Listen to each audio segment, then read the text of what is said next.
खुशबू हवा के विपरीत दिशा में नहीं फैलती, लेकिन सद्गुणों की कीर्ति दसों दिशाओं में फैलती है।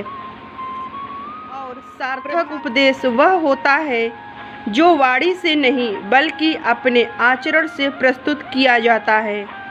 दूसरों के साथ वह व्यवहार नहीं करना चाहिए जो हमें खुद पसंद ना हो। शालीनता, नम्रता, उदारता वे सब बिना मोल के ही मिल जाती हैं, पर ये सब हमारे जीवन को अनमोल बना जाती हैं। किसी का खोया हुआ आत्मविश्वास पाने में उनकी मदद करना सबसे बड़ी मदद होती है, क्योंकि बिना आत्मविश्वास के किसी भी लक्ष्य को पाना असंभव होता है। दूसरों को किसी भी प्रकार का पीड़ा न देना, चाहे वो शारीरिक रूप से हो या मानसिक रूप से या व्यवहारिक रूप से, तीनों प्रकार से जो व्यक्ति दूसरों को कष्ट नहीं देता है वही सही मायने में अहिंसा का पालन कर रहा होता है। सारी दुनिया का ज्ञान प्राप्त करके भी जिसने खुद को ही नहीं जान पाया, खुद को ही नहीं समझ पाया, अपने ही समस्याओं का समाधान नहीं कर पाया, वो जीवन में कुछ नहीं सीख पाया। जो आशावादी होते हैं वो हर समस्याओं का समाधान बड़ी ही आसानी से ढूंढ लेते हैं। सज्जनता एक ऐसा दैवी गुण है जिसका मानव समाज में हमेशा आदर होता रहा है। सज्जन पुरुष का व्यवहार, उसका चरित्र और उसके कर्म हमें उत्तम राह पर चलने को प्रेरित करते हैं। मानसिक बीमारियों से बचना चाहते हैं तो हृदय में घृणा नहीं, प्रेम भरो।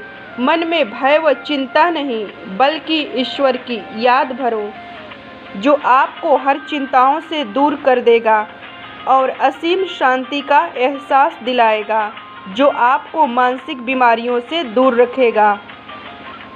हमारी वास्तविक पूंजी धन नहीं बल्कि हमारे अच्छे विचार हैं, जो हमारे जीवन को कीमती बनाते हैं तथा जो हम चाहते हैं उसे वो साकार करते हैं।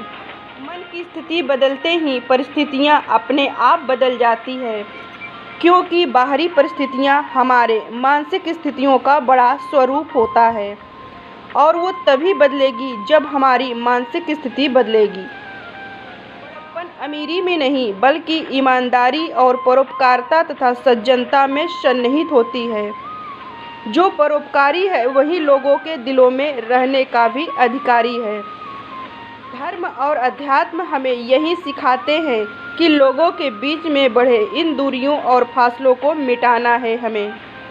किसी और का अमंगल चाहने पर स्वयं का सबसे पहले अमंगल होता है, क्योंकि जब हम कोई भी चीज़ करते हैं तो सबसे पहले उसका फ़ायदा हमें ही होता है। जैसे फूल के पास जाते ही सबसे पहले खुशबू हमें ही मिलता है और बाद में जिसे देते हैं उसे मिलता है। इसी प्रकार हम जो कुछ भी करते हैं उसका अच्छा या बुरा रिजल्ट सबसे पहले हमें ही मिलता है। हमारी शिक्षा तब तक अपूर्ण ही रहेगी जब तक उसमें धार्मिक विचारों का समावेश न हो, क्योंकि शिक्षा तब तक सभ्य नहीं हो सकती जब तक कि उसमें संस्कार नहीं होता। आप सबका दिन शुभ हो।